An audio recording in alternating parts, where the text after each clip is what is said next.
Recently, I ran a case study with 4 different authors with the company CraveBooks, and it was a very interesting and insightful little case study. It turned out way better than I expected it to. In fact, actually, you can go ahead and take a look at that video. It's over on my main YouTube channel. I've put the link inside the show notes as per usual. I wanted to actually sit down with a member of the CraveBooks team so I could kind of get a better idea of what CraveBooks is, how it functions, and how authors can be able to leverage it. So that's what leads us to the conversation with Kerrie Flanagan. She is the events and outreach manager for CraveBooks. She's been working with them for about roughly a year. So I was able to get some more insights from her. And the very unique thing is Kerrie's actually an author as well. And you're going to find out a very prolific author, not just self-published, but also trad published. So that's a really kind of cool thing. So this very insightful interview with Kerrie is probably, it's going to be eye-opening. You're going to find out some many great things about CraveBooks and find out why I'm so excited about them, especially with the results that we got on that case study. Of course, we don't really discuss it too much in this one because we didn't want to do any spoilers. But without any further ado, let's get on into the interview with Kerrie Flanagan from CraveBooks. Hey, Kerrie, I'm so glad to have you here on the podcast to talk a little bit more about CraveBooks. But before we do get into that, Kerrie, what got you into CraveBooks? What's your position there, and how has that been for you so far? Well, thanks for having me, Dale. First of all, I am the event coordinator and outreach manager. So I work with authors and I work with publishers and just helping people get familiar with the site. And the way I came upon this job was I met Kerrie Bergeron, who is the co-founder of CraveBooks, at a conference about a year and a half ago. And he was showing me the platform for CraveBooks. And I'm also an indie author, so I have over 20 books published. So I'm always looking for ways to market my books. And when like the banner, I think it said book marketing made easy. So right there, he had sold me with just that tagline. So I went over, he showed me the platform. And one of the things that drew me to it so much was that I can upload my book information one time. And anytime I want to promote it again, I just have to click the book title. I do not have to add the ASIN number again, the ISBN, the description. And there are so many sites where you have to do that. And it's time consuming. So I really appreciated that. And then I dug deeper into the platform and really liked what they were offering. So I reached out to Kerrie and I asked if he does other conferences because I love connecting with writers at conferences, speaking at conferences. And he had said he was the only person on staff right now doing it. And that conference was the very first one he had done. And so then I just threw out this idea like, well, what if you have me come on board and help you at conferences? So I created a job for myself, and it is well done. Yeah. So not just conferences. Now, I work part-time for CraveBooks on a salary, and I still get to go to the conferences, but also working at other ways that we can reach out to authors and help them become successful and be able to reach new readers through a very easy to use marketing platform. Okay, I know we're going to deep dive into CraveBooks and talk just a little bit more about it, but I would love to know a little bit more about your author brand. When did you start publishing your books? Because, I mean, you're fairly prolific at about 20 titles. Wow, that's incredible. So what got you into the business? How long have you been into it? And then at what point was it that you initially had met Kerrie over at CraveBooks? So I have been in the publishing industry for over 25 years. I started... I had self-published my very first book back in 1998. It was a children's picture book. And honestly, at that time, there were nowhere near the tools that we have now. I mean, it was still looked at as this, this horrible thing to do, right? How dare you self-publish? Got me into writing. And early on, I did a lot of freelance writing, and I still do freelance writing. So magazine writing fit into my life pretty easily at that time. I married, had 3 kids at home, teaching, and I was teaching full time. So that was great. But it got me into this business of writing. After doing magazine writing, probably for 5 or 6 years, I really wanted to reach out and help other authors or writers trying to get into the magazine world. So I started teaching classes on magazine writing, and it just went from there. And I created a writing organization here in Northern Colorado, because there was nothing in my part of the state. So I was tired of driving to Denver to connect with other writers. So I created an organization here. At the time, it was called Northern Colorado Writers. I ran it for 10 years, organized conferences, had membership. It is still going. It's called Writing Heights Writing Organization, or Writing Heights Writing Association now, but it's still going, which is great. I handed it over after 10 years, but it got me into this writing world, which, I loved. And in 2014, really started diving into self-publishing again. There were so many more tools then. Rolled out with a personal essay book, some photography and poetry gift books, children's early readers. I've just tried lots of different things. And then I was also helping other writers with the self-publishing process, so working one-on-one with them. And then 2018, connected with another writer. I'd been working with Chuck for years, helping him with his manuscripts. He had wanted to go the traditional route, helping him there. And I loved his books. And I always told him, I was like, he should stop putting all his time and energy in there because it wasn't working. I'm not saying traditional publishing is a bad route by any means, but he was just getting frustrated. So we decided to do co-authoring. So in 2018, we started writing together and publishing, and we publish under the name C.G. Harris, Sci-Fi and Fantasy. And we have 12 books out together with 3 more scheduled for early next year. So nice. That's what got me into this. And then I also have traditional published. Let's see. Because of all my magazine stuff, so a traditional publishing book, The Writer's Digest Guide to Magazine Article Writing, which is awesome. This was my first traditional deal. That's where I know you from. That was it. I was like, I knew your name. There you go. That was it. So I've seen both. I do both. So, and I have 2 romantic comedies out with a different author that came out this year through a small publishing company, Five Prince Publishing. Well, they're not small anymore. They're more mid-size. So I love writing. I love working with authors. Being part of the CraveBooks teams has been amazing. I like to keep myself busy and challenged by trying different things. So about when did you cross paths then with Kerrie over at CraveBooks then?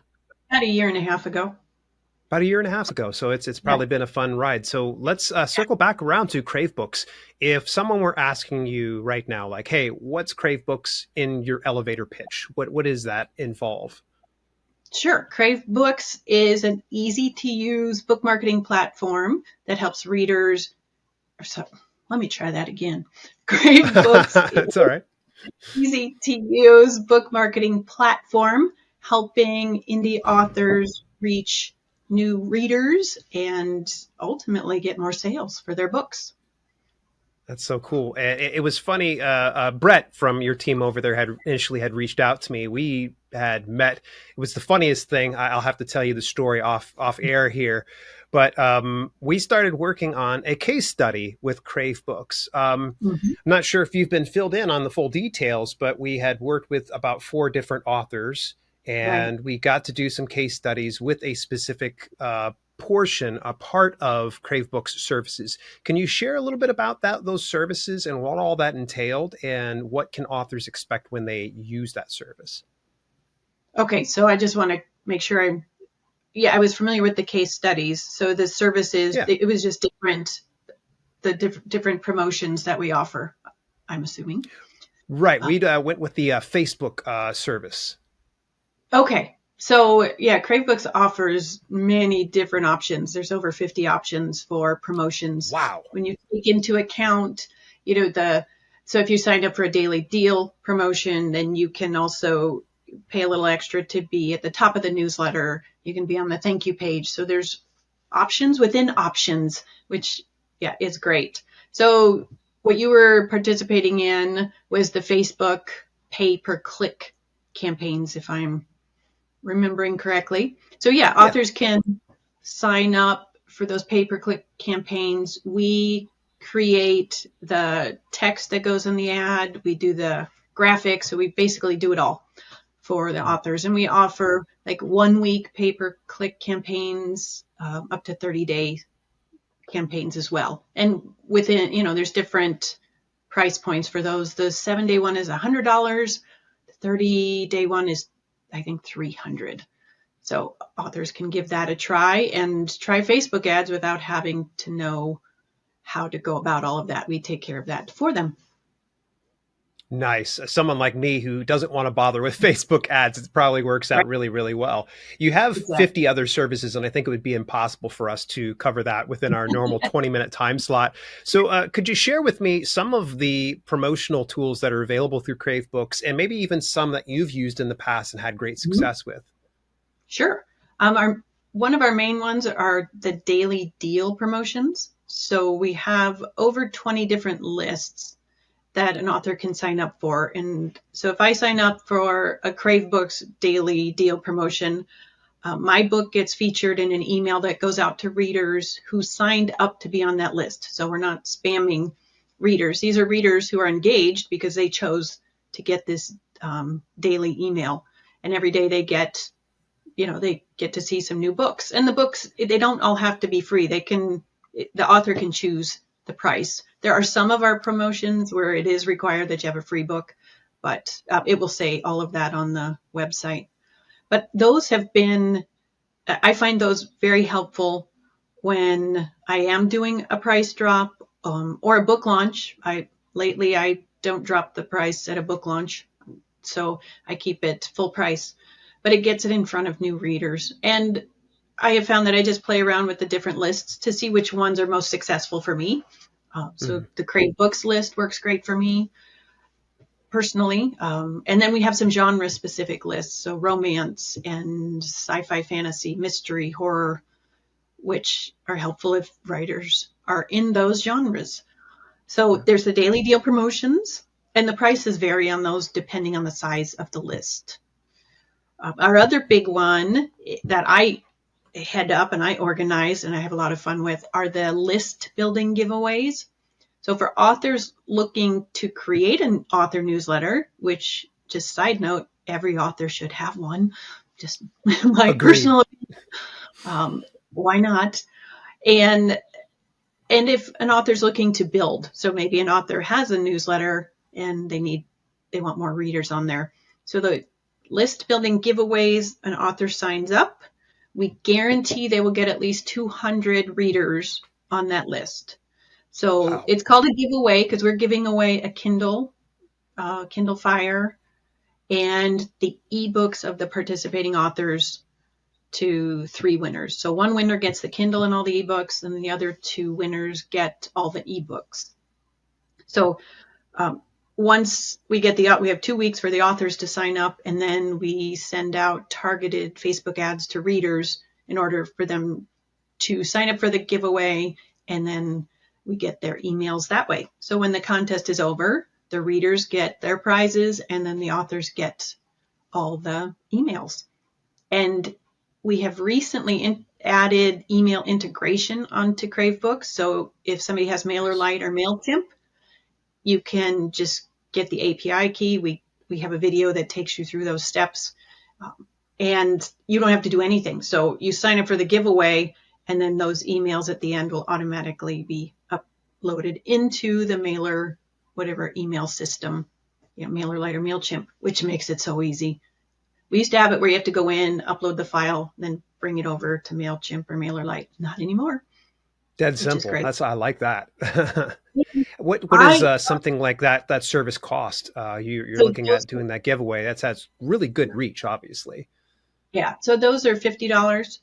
We have some mega giveaways that we do like every 6 to 8 weeks. So we not only give away the Kindle and the ebooks, we do some sort of prize pack. So right now we have a Star Wars themed mega giveaway targeting sci-fi. readers and authors. So those we guarantee 300 emails, and those are $75, which still isn't that bad. And what I have Yeah. found when I use them, yes, some readers drop off because they just wanted to sign up for the giveaway, but Yeah. I would say 80% to stick around, which is a really good Really? number. Yeah, Yeah, that's that's fantastic. yeah. So that's been really great in building my list. So, like I said, if an author has been debating whether or not they should, this is a great way to have that foundation and know that you have 200 emails from readers sitting there. So there's kind of some accountability there. Like, I should send out a newsletter, get it going. I've got a loaded question I want to hand off here to you because Okay. obviously you and I understand the struggles of indie authors, and a lot of times some of them can't afford some things. What would you recommend to somebody who obviously needs to build their email list or needs to promote their book, but they don't have the finances to do it? What's the best path for them? I would say set, a budget. And honestly, you could set a budget for $50 for a month, $50 a month. Okay. Um, and do, a daily deal promotion. Maybe 1 month you just do the list building giveaway, right? So there's different things that you can do. And obviously, well, the newsletter, so MailerLite, for the first 1,000 subscribers is free. So there's Yeah. no reason not to have a newsletter. Honestly, if you have zero marketing dollars, you should at least get that newsletter going. And you then figure out how you're going to get those emails. The other way you can do it is create a reader magnet. And we do have a place on our site for gold and platinum members to upload a reader magnet. So the way that works, then a reader comes in, gets that free book, free novella, whatever the author wants to put out there. And in exchange, the author gets the reader's email. So if you have $0, then yes, then create a reader magnet, get newsletter. And then, as you increase your budget, there are so many ways. I mean, even just through CraveBooks, there are so many ways that you can make use of those marketing dollars and get the best bang for your buck. Does that You answer the briefly question? touched on, yeah, that's really good. You briefly touched on some membership levels. Share with me a little bit more about those membership levels and what all they entail on each one of them. Yeah. So we have a silver level, which is free. So there is no cost to anybody who wants to go on the site and do a promotion.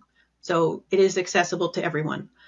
Nice. At the gold level, which is $108 for the year, you get the chance to communicate with your readers through our site. So you can send notifications, you can send a limited amount of emails. You don't necessarily get all their email addresses directly, but it's through the site. So these are readers who have followed the author. We have the opportunity on the CraveBooks site for readers to follow authors so they can get those notifications. And there's different other benefits as well. I'm just trying to remember off the top of my head. They're all listed on the website. For platinum members, it's a little over $200 a year. You get 10% off all promotions, including the giveaways. So instead of $50, now it's $40 for the giveaway. Nice. You can do a personalized banner on your author page, which is great.